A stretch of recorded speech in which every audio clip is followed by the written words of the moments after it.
Hello guys, welcome back to my channel. I hope you all are doing good and I'm back with another informative video. I know this is September, so most of you all are coming to the UK, to pursue higher education. So this video will be really useful for you guys because in this video, I'm going to tell you top 6 things to do after arriving in the UK. Without any delay, let's get into the video. Okay, so the first thing you need to apply for after arriving in the UK is BRP, which is Biometric Resident Permit. Yes, so this is like an identity card for yourself, guys. So in India, we do have like Aadhaar card, PAN card, driving license. There are so many different types of identification cards.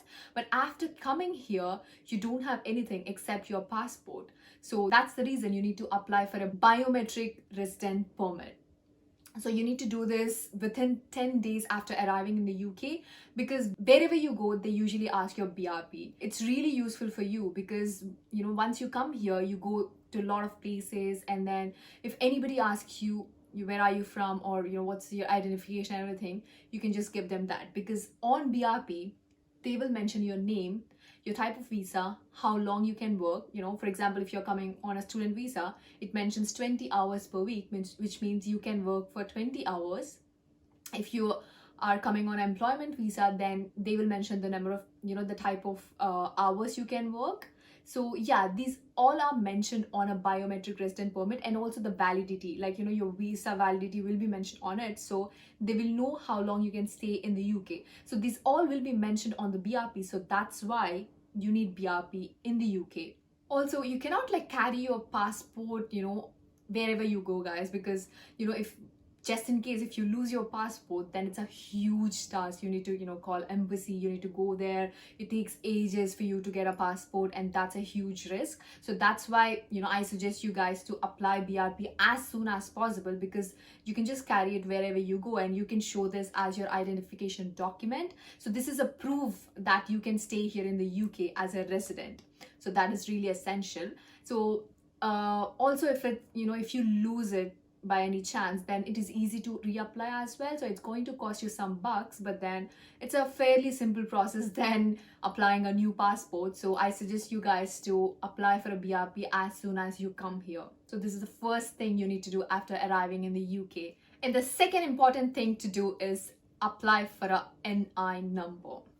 Right, so what is NI number? So basically we have PAN card number in India. So same like in India, we have NI number over here. So I know most of you all, wanted to like work part-time after coming here. As soon as you come here, you just want to go and work. But you can't do that unless you have an NI number, because this records all your earnings and it'll be useful for you in future in terms of tax refunds, or if you wanted to get a loan, anything, this just have all of your records in terms of earning and everything.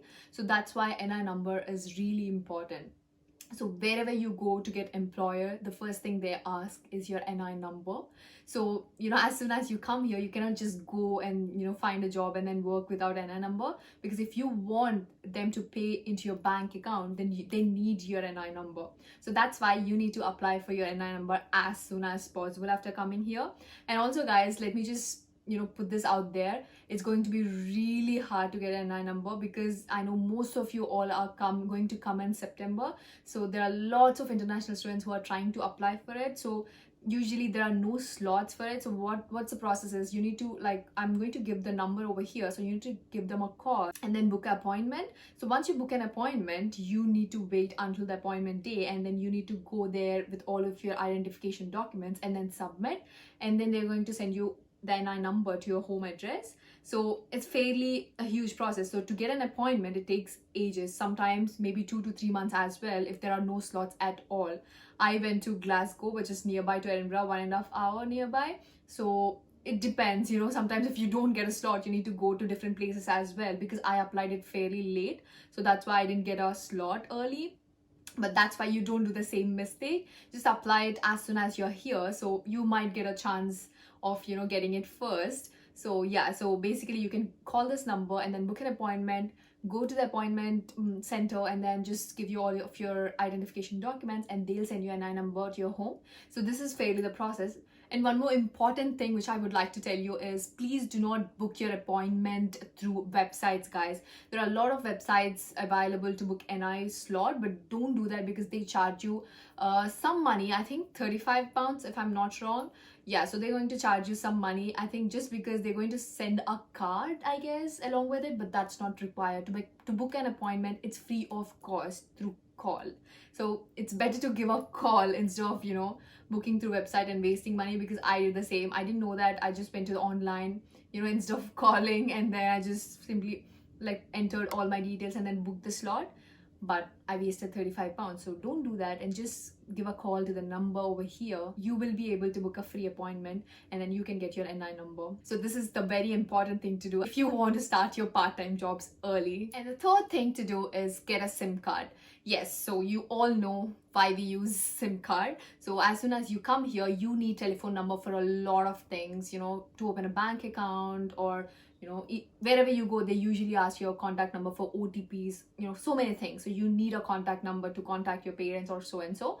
So that's why there are two ways, guys. You can either get a SIM card from India. You do get a lot of SIM cards, UK SIM cards as well in India. So if you are someone who are really afraid to get, to come to the UK and find a SIM card and all, you can get one from India. Or if you're someone who can manage, then you can come here and then you can, just get a SIM card from any supermarket over here. You can just walk in and then just buy a SIM card. You don't need to show any ID proofs or anything like that as well. You can just select your company and then buy it. So once you buy that, you can use it for all of your purposes. So I also made a video about, best SIM cards here in the UK. I'm just going to link it over here. Just go there and then select your company and then just, buy that, so that it'll be easy for you for many things. So this is the most important thing to do after coming to the UK as well.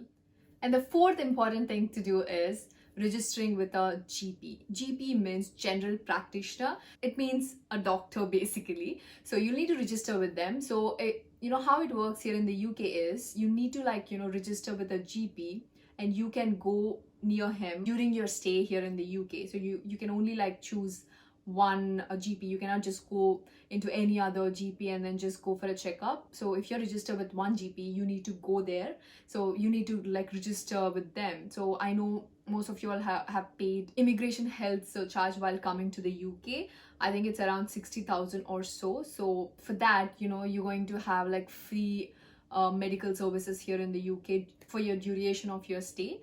So if you register with so and so GP, then it'll be easy for you to just go and just take their services without any cost. What you need to do is you need to search who is there in your surroundings, who is the best GP in your surroundings, and then you can just go there and register, so that it'll be accessible for you and easy for you to go there. If there is any emergency, you can just go there immediately. So just make sure you remember that.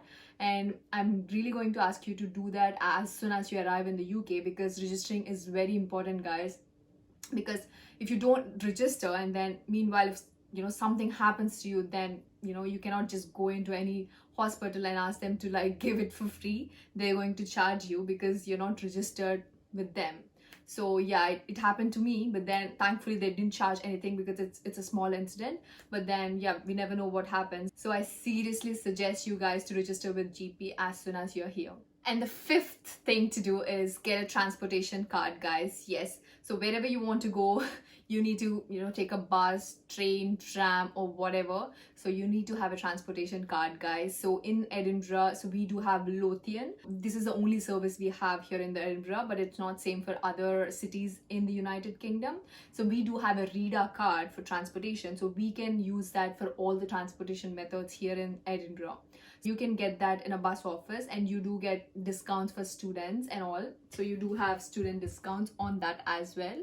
So you can save some money. And also, if you know that you're going to travel a lot, then it's better to get a card instead of taking daily passes, because it's going to save you a lot of money. So if you think you're not going to use buses really much, then there's no point in taking. You can just take a day pass or a single ticket and then just go and roam around. But then if you think you're going to the uni or anywhere every single day, then that's really important to save money. And it's not same for other cities, as I already mentioned. So when I went to Manchester, they have different types of companies over there, and if you take one card, it doesn't apply, you cannot enter into other bars because they don't accept it. In that cases, I think you'll know, if you stay in so and so city, you'll understand, which service is running in your route.